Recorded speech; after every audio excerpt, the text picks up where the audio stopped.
Já se perguntou o que aconteceria com o seu aprendizado se você parasse de gastar tantas horas por dia estudando, revisando, fazendo exercícios? Eu estudei mais de 100 livros sobre aprendizado humano e psicologia cognitiva para tentar entender e descobrir as melhores estratégias que aceleram o nosso aprendizado e fixação do conhecimento e das habilidades na nossa memória de longo prazo. E nesse vídeo eu vou te mostrar uma nova forma que eu descobri para você aprender via sistemas. Depois eu vou te ensinar os 3 passos desse novo sistema de aprendizado e ainda vou te explicar o porquê que eu acho uma furada você focar tanto em volume de aprendizado, direcionando os seus estudos principalmente para revisão e exercícios. Mas antes, por que eu acho que diminuir a quantidade de revisão e diminuir a quantidade de exercícios vai fazer com que o seu aprendizado aumente em vez de diminuir? Essa ideia pode ser meio contraintuitiva, mas isso tem a ver com uma coisa chamada curva do esquecimento. Uma maneira bem visual de explicar a curva do esquecimento é se você tiver assistido uma palestra de 1 hora e está tentando verificar ou prever quanto tempo essa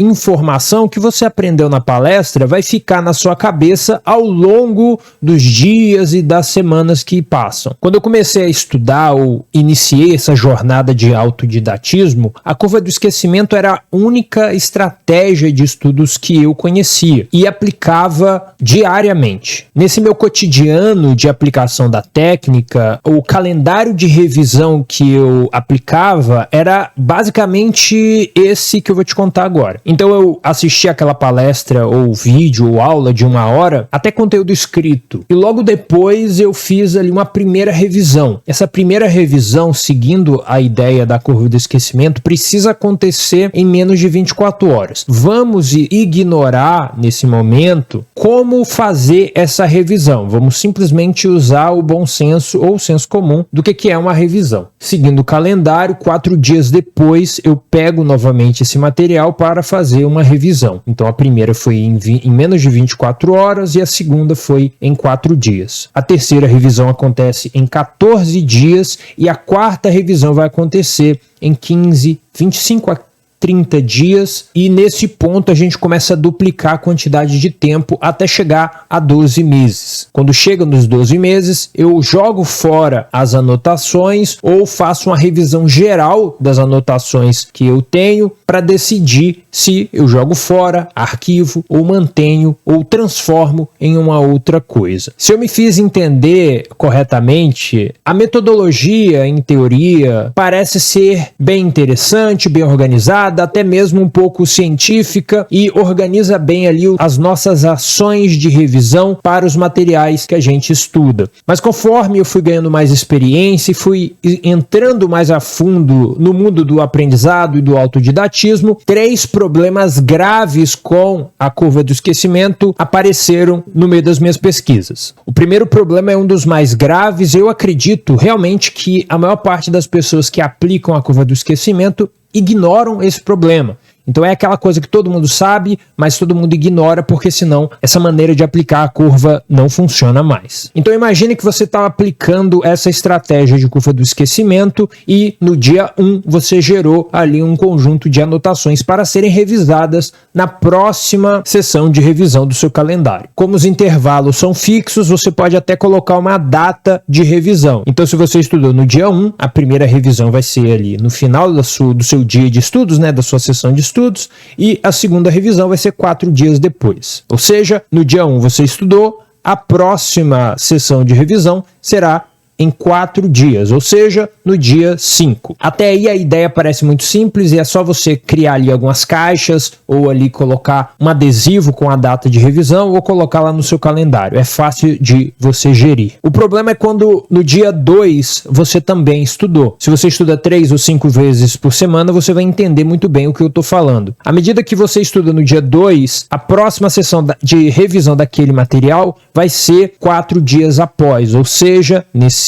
nessa nossa numeração, a sessão onde você vai revisar os materiais estudados do dia 2 será no dia 6. Continuando o nosso exemplo, no dia 3 você também estuda e 4 dias após o dia 3 vai ser o dia 7 ou o dia 8 mais ou menos, e aí você começa a perceber que quando chegar no dia 6 você vai ter novas coisas para serem estudadas e também vai ter que revisar os materiais do dia 1. E como resultado desse dia 6, você também vai gerar material que vão ser revisados 4 dias depois, e os materiais que você estudou ou que você revisou nesse dia 6 será enviado para o próximo intervalo da sua repetição espaçada, que é 14 dias depois. Eu vou parar por aqui porque eu acredito que mais explicações vai tornar o troço chato e difícil de entender. Mas a complexidade para gerir quando que cada coisa será revisada é 1. Desnecessária, 2. Trabalhosa e 3. Ela não funciona para o que a gente sabe sobre como o aprendizado realmente funciona. Então, para deixar mais claro, o primeiro problema é que a gestão do calendário de revisão é problemática e causa estresse e ansiedade desnecessárias. O problema número 2 também é grave. Como você vai estudar 3 dias por semana, no meu exemplo, você também vai revisar nesses dias. E como você vai revisar nesses dias, vai ter algum dia onde vai ter 3 sessões de revisão de dias anteriores que você vai precisar revisar, ou às vezes 4, ou às vezes 5, ou às vezes um mês inteiro de revisão para você fazer em um único dia. Como que você vai balancear o consumo de novo material, a sessão de estudo onde você está tentando entender alguma coisa, com a revisão dos materiais que você estudou anteriormente? Isso vai se tornando, a partir da segunda, terceira semana, algo inviável e na minha experiência, impossível. Eu fiquei mais ou menos 6 meses aplicando essa técnica todos os dias. Nesse período de tempo eu estudava por dia de 4 a 6 horas, porque eu tinha muitas provas para fazer, então eu precisava dessa quantidade, ou eu acreditava pelo menos que isso era essencial para conseguir chegar no meu objetivo. Eu até consegui passar nas provas que eu estava fazendo na época e consegui ali a certificação que eu estava buscando, mas um problema aconteceu em menos de 3 meses após eu sair dessa loucura de estudar e revisar com a curva do esquecimento. Pegando os materiais que eu tinha preparado, os flashcards que eu tinha criado, as anotações, fique de olho nas comunidades aqui do YouTube, porque eu vou postar as imagens que eu encontrei de anotações de 2014, de 2015, eu tô jogando fora, tá? Mas eu vou postar ali algumas fotos para você ver e mais ou menos como é que era isso. Mais de 1000 anotações, pacotes gigantescos de 5000 flashcards, para você ter uma ideia de quão torturoso era essas rotinas que eu comecei a aprender lá em 2014, 2015. E o problema principal que eu acredito que deveria te fazer desistir disso tudo, dessas rotinas volumosas de estudos, é que em 3 meses eu não lembrava do que estava no flashcard, eu não lembrava do que estava ali na anotação, no mapa mental, no outline. Eu dificilmente conseguia recordar das informações que eu estudei, sobre as matérias que eu precisei estudar para passar na certificação. Isso foi o ponto mais frustrante de toda essa trajetória, porque foi milhares de horas estudando, 6 horas por dia, 4 horas por dia, às vezes mais, às vezes somente estudando, às vezes somente fazendo exercício, e mesmo assim eu não consegui fazer o que eu queria fazer, que era desenvolver um conhecimento, fixar aquele conhecimento ou aquela habilidade no longo prazo. Então, com esses 3 problemas que eu deixei claro aqui para você, eu espero que você comece a mudar um pouquinho as suas rotinas de estudos, porque é difícil dizer, mas você pode estar perdendo o seu tempo, e aí no final, a frustração que eu senti, eu não quero que você sinta. Ah, Adriano, mas por que isso acontece? Bom, isso acontece por causa da maneira como as informações são fixadas na memória de longo prazo. Como o assunto é algo bem maior que o escopo do vídeo de hoje, eu vou deixar para um outro vídeo para te explicar como as memórias fixam ali, até chegar ao ponto de se transformar em conhecimento prévio. Mas nesse vídeo aqui eu quero que você entenda que estudar com eficiência exige a utilização de algumas técnicas. Mas você sabia que existem centenas de técnicas? Eu sei que a maioria das pessoas vai achar que isso é óbvio. Pô, existem muitas técnicas, pessoas criam técnicas à torta e à direito, usam maneiras diferentes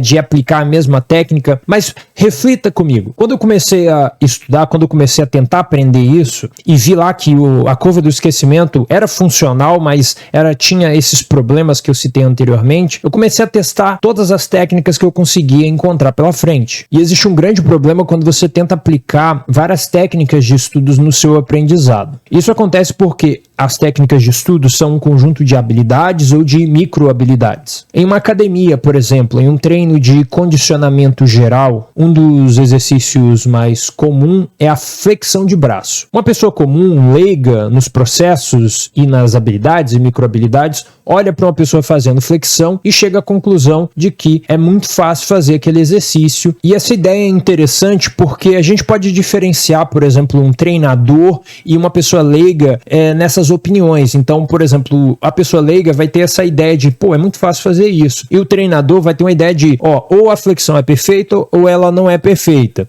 Eu sei que isso é um pouco exagerado, mas vamos ficar assim para eu entregar o meu ponto. Eu criei duas sequências de passos baseado nesse leigo hipotético e nesse treinador hipotético. O leigo vai pensar na flexão e vai desenvolver o método ali de 3 passos. No primeiro passo, ele vai se colocar em posição, né, deitado no chão, ele vai descer até o peito, colar no chão e depois ele vai subir. E para ele, aquele movimento realizado é uma flexão. Eu pesquisei como seria uma flexão perfeita para separar aqui essas etapas. Então, o meu treinador hipotético, ele descreveria o processo de realizar esse movimento da seguinte maneira. Primeiro, ele vai deitar no chão, de barriga para baixo, ele vai apoiar a mão no solo, abaixo dos ombros e afastada em uma largura um pouco maior do que a dos ombros. E aí a pessoa já tem que conseguir fazer isso. Depois ele vai estender os cotovelos, subindo o corpo todo de uma vez, mantendo as costas retas, alinhadas com o tronco. Flexione os cotovelos e retorne quase à posição inicial, sem encostar o corpo no chão. Faça uma breve pausa e repita o movimento. Durante a execução do movimento, somente as mãos e pés deverão ter contato com o solo. Perceba que no leigo tem ali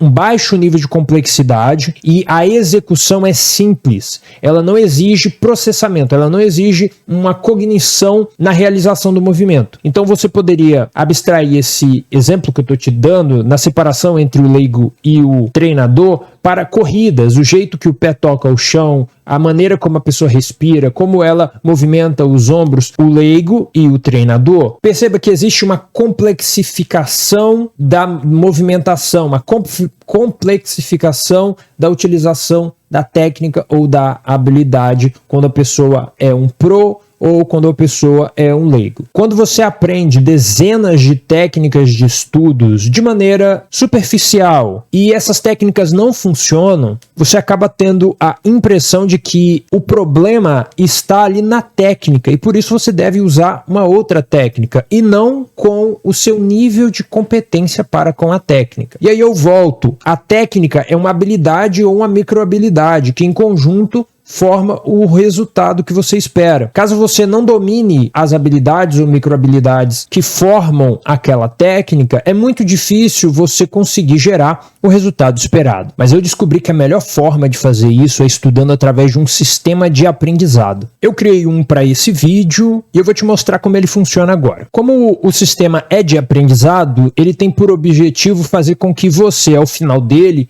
consiga aprender e fixar conhecimentos e habilidades ao longo do tempo. Então vamos para a etapa número 1 do sistema. Primeiro, lembra do exemplo da flexão perfeita que eu dei agora há pouco? Imagina que o leigo está lá fazendo esse tipo de flexão e você está vendo, observando o que ele está realizando. E aí você chega para ele e pergunta o que ele acha daquele treino, daquele exercício. Uma suposição que eu acho boa seria ele dizer algo assim: nossa, consegui 10 flexões de primeira. Se continuar assim, mês que vem devo bater a meta das 100 flexões sem descanso. Esse exemplo é bom porque o leigo ele é inconsciente do que ele não sabe, ele não sabe que ele não sabe. Portanto, o parâmetro que ele está utilizando para decidir se uma técnica é boa ou não é o volume, é a quantidade, e é um parâmetro que é muito fácil de observar e de fazer. Em comparação com técnicas onde você precisa verificar a maneira como você respira, a maneira como você desce, o ângulo do seu cotovelo, a maneira que mais funciona é uma maneira um pouco desconfortável, a maneira que vai fazer você cognitivamente gastar energia. E como ela vai fazer você ficar cansado de um jeito negativo, é comum as pessoas tentarem evitar esse jeito de aplicar coisas, de aprender coisas. E não raramente, essas são as exatas formas que fazem você aprender alguma coisa. Eu coloquei também um exemplo de um profissional da flexão fazendo o exercício perfeito dele, você chegando com a mesma dúvida e o que ele falaria. Talvez algo assim: toda vez que chego na 7ª flexão, percebi que meu cotovelo abre para ficar mais fácil fazer o movimento. Acho que preciso fazer alguns exercícios para fortalecer os tríceps antes de querer fazer mais de 7 flexões perfeitas. Perceba a diferença. Um está focado em um resultado, em um númerozinho ali abstrato. O outro está avaliando o condicionamento dele para chegar num objetivo. Ele está verificando as etapas do processo e ele está percebendo onde tem um problema e tentando, utilizando da criatividade, estimar o que ele deve fazer para corrigir o problema. Isso é basicamente o que um autodidata deveria fazer ou cultivar fazer com seus hábitos de aprendizado. Mas como uma pessoa leiga nesse assunto pode ter esse mesmo nível de reflexão antes mesmo de começar a aprender? Para isso você vai utilizar uma técnica chamada pré-estudo. A posição na sua estratégia de estudos dessa técnica é no início ali do seu aprendizado. E, portanto, ela deve ser feita antes de você começar a consumir o material de estudos. O passo 1 dessa técnica é você passar o olho no material de estudos antes de começar a consumir o material de fato. E o passo 2 é, em uma folha destacada, escreva de 3 a 10 perguntas que você consegue pensar relacionada com o que está prestes a estudar. O objetivo principal é que o pré-estudo ele prepare a sua cabeça para receber a informação que você está prestes a estudar. Você não sabe ainda da informação, mas você precisa se preparar e ter questionamentos preparados sobre o assunto é uma boa estratégia para esse início. Você pode fazer em 5 minutos antes de começar a assistir uma aula ou ler um livro. Mas essa primeira etapa é só um ponto de partida. E sem as outras partes do sistema, você não vai conseguir aprender ou fixar o que você estudou com eficiência. Exatamente por isso que a etapa 2 é a mais importante do sistema. Eu assisto bastante séries e filmes e alguns anos atrás, uma série que eu assisti junto com a minha irmã é uma série chamada Sobrenatural. Após o episódio da semana, uma rotina que minha irmã e eu tínhamos era de discutir o que tinha acontecido no episódio, fazer algumas previsões do que pode acontecer no futuro, pontuar problemas, etc. Nesse ano eu assisti uma série, agora sozinho, chamada Matéria Escura. Eu percebi uma coisa bem curiosa. Até hoje, eu lembro de histórias, de plots, do nome dos personagens, de coisas que aconteceram praticamente em episódios inteiros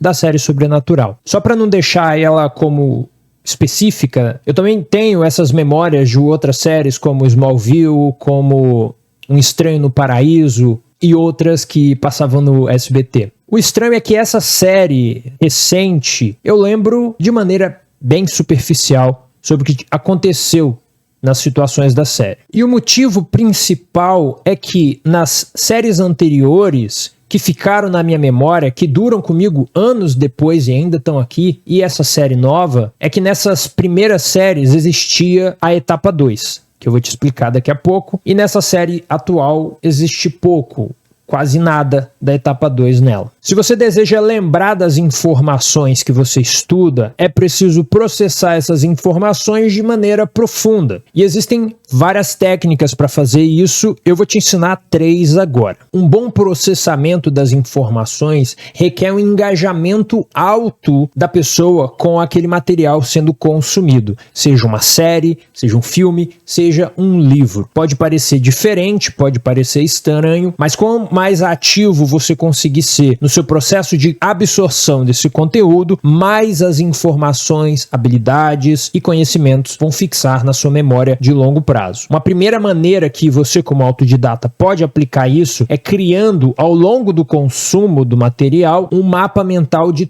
tópicos. Não precisa se atentar às regras do mapa mental, simplesmente fazer algumas anotações, palavras-chave, com símbolos, a respeito do que está sendo, do conteúdo principal sendo mostrado, sendo apresentado para você. O simples fato de capturar essas palavras, essas ideias, vai fazer com que essas informações, que o nível de processamento dessas informações se aprofunde. Exatamente isso que você quer. É claro que outras técnicas vão pedir para você fazer outras coisas, mas essa é uma das mais simples e mais fáceis de você aplicar. A técnica número 2 é chamada de CPD. Essa técnica avança um pouco a sua maneira de tomar notas durante o consumo. O CPD é um acrônimo que representa as coisas que serão anotadas de maneira prioritária. O C é de conceitos, o P é de procedimentos e o D são das dúvidas. Você pode dividir a sua folha em colunas ou colocar ela em uma orientação, paisagem, e dividir ela em 3 e fazer essas anotações de maneira um pouco mais organizada, mas não é necessário. Mas entenda que quando você captura das coisas que você está consumindo conceitos, procedimentos e dúvidas,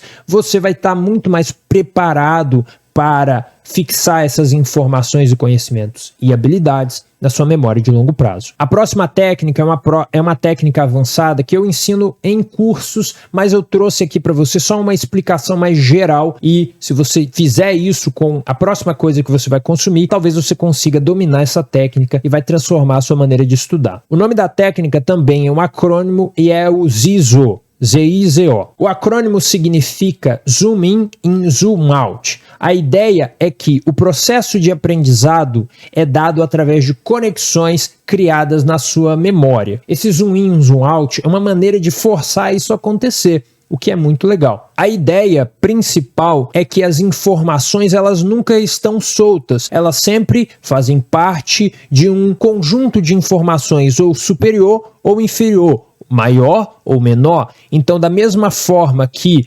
matemática básica tem ali a soma, subtração e adição, quando você pega a soma em si, você tem ali uma maneira de dividir isso entre parcelas, entre a anotação, entre... Tá entendendo? E aí você consegue continuar subdividindo até chegar nas unidades mais básicas. E aí quando você pega a coisa maior, você consegue pegar, ensino médio, ensino fundamental, ensino superior. E aí você divide mais macro ainda, matemática analítica, matemática dessa área ou daquela outra área. O objetivo dessa técnica é você fazer de maneira mental ou anotando uma representação da posição desse conceito que você está aprendendo em um escopo maior ou menor. O zoom in é de um escopo menor e o zoom out é o de um escopo maior do que você está aprendendo. O sistema de aprendizado que eu estou te ensinando nesse vídeo, ele é eficiente e ele é funcional no curto prazo, o que é fantástico, porque a partir desse vídeo você já pode implementar. Mas se você quiser aprender todo o meu método que vai cuidar do curto, médio e longo prazo para autodidatas, eu te convido a conhecer o Fórmula Habilidades de Estudos. Lá eu te ensino a como ser mais produtivo nos estudos, planejar a sua semana, ter uma boa sessão de estudos, avaliar a sua semana,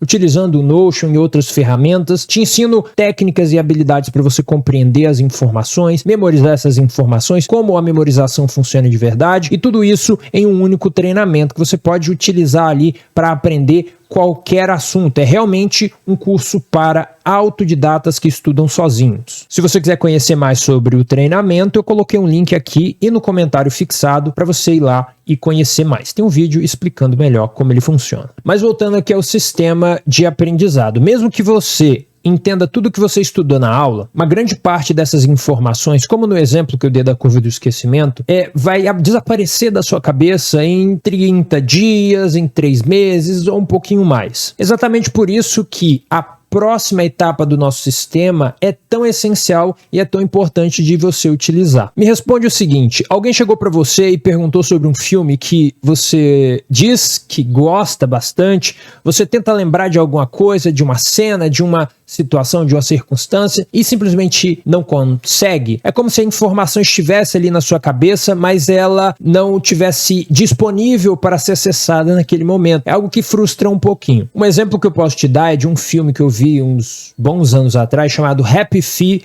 o Pinguim. Quando eu penso nesse filme, eu costumo lembrar assim, poxa, é o filme sobre o pinguim que dançava, que sapateava, que fez todo mundo começar a gostar de sapatear também. Mas reassistindo esse filme recentemente, semana retrasada, eu percebi que o filme tem um viés mais político, onde o pinguim aprendeu a utilizar da dança dele para trazer de volta os peixes para a comunidade, que tinha uma crise acontecendo que causou ali tanto a mãe dele de perder a vida, né? Se eu não me engano, ela perdeu a vida ali pros pesqueiros e ainda causou a depressão do pai dele. Então, o processo todo dele de ser o cataclisma ali da volta dos peixes, da união de tribos de pinguins diferentes, eram coisas que estavam fugindo da minha memória e só ficou ali a parte legalzinha dele dançando. Se você viu e gostou desse filme, provavelmente me ouvir falar dele vai disparar aí na sua cabeça algumas informações que você tinha acesso sobre esse filme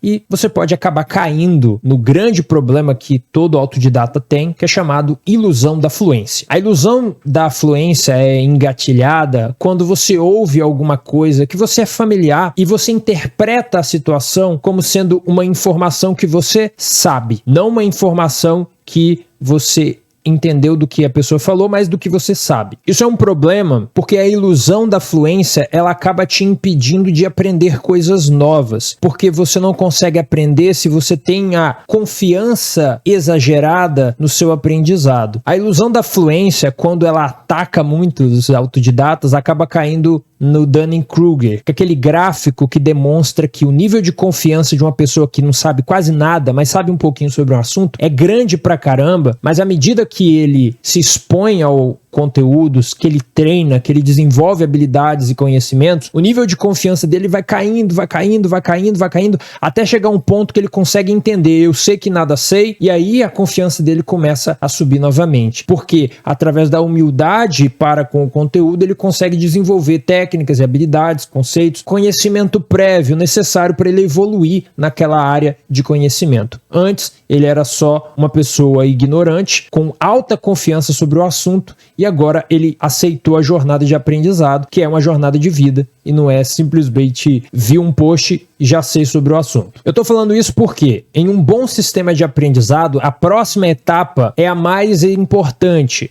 Você sendo um professor, um adulto, uma criança, um adolescente, a próxima etapa, ela é essencial. É claro, o processamento é mais importante para você fixar, mas a próxima etapa é tão importante quanto, porque é com ela que você mantém o seu nível de competência. A etapa 3 de um sistema perfeito de aprendizado, ele é chamado de prática de recuperação. As informações que você estudou e processou, elas são enviadas ali na sua memória de longo prazo e elas tendem a ficar ali por causa de um bom processamento por um tempo muito bom. À medida que o tempo passa e você negligencia essas informações, elas vão perdendo a força. Não necessariamente serão esquecidas, mas você normalmente vai perdendo a habilidade de acessar essas informações. A prática de recuperação tem o papel de fortalecer as conexões e criar novas conexões dessas informações que você aprendeu com outras informações na sua memória, no seu banco de memória, digamos assim.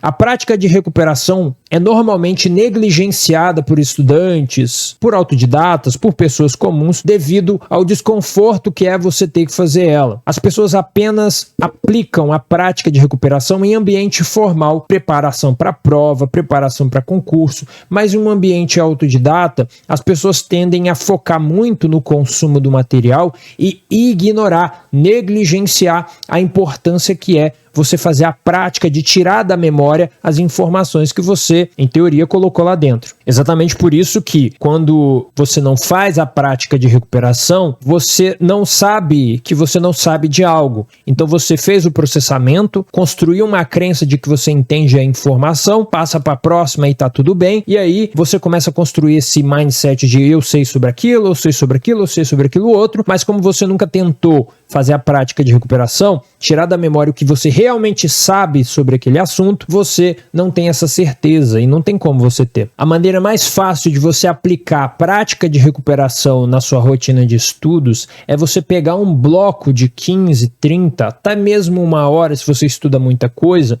e colocar nas suas sessões diárias de estudos. Nesse bloco, você vai pegar um papel, vai pegar uma caneta, não vai pegar o material de revisão, não vai pegar aquele material de anotação feito ali do que você estudou, vai pegar um papel, caneta em branco e vai colocar na sua frente. Vai definir o tópico, por exemplo, o que você estudou no dia. E você vai tentar escrever sobre aquele tópico. Não vai fazer uma redação, vai colocar palavras, vai colocar conceitos, vai colocar ideias, datas, perguntas, vai colocar ali, questionar algumas coisas. Você estudou primeiro isso, depois aquilo, que tem a ver com isso, que tem a ver com aquilo, e você vai segurar a ânsia de ir atrás das anotações, de ir atrás de questões. Se você tiver uma dúvida, escreva a dúvida, mas não vá atrás da resposta. Fique aquele tempo ali, 15 minutos, 30 minutos, fazendo essa sessão desconfortável de prática de recuperação, para você tirar da memória o que você realmente sabe, e aí no final dessa sessão, olhe para o papel e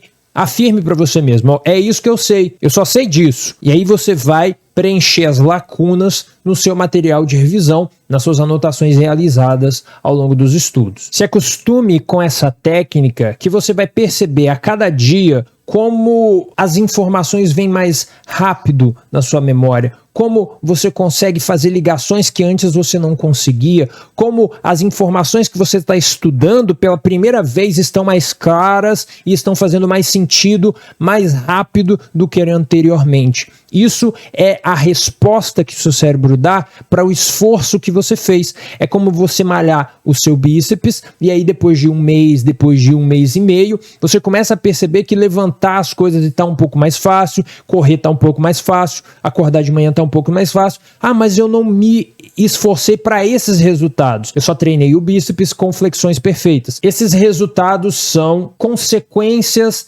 dessas práticas de elaboração, práticas de recuperação. Eu te mostrei a técnica mais fácil para você começar com a prática de recuperação, mas essa é de longe a única prática de recuperação que existe. Se você quiser aprender uma das melhores técnicas para praticar a recuperação, ela é chamada de flashcard e você vai conseguir aprender algumas fórmulas de flashcard nesse vídeo aqui. Muito obrigado pela sua atenção, espero que o vídeo tenha sido super útil para você. Tchau, tchau.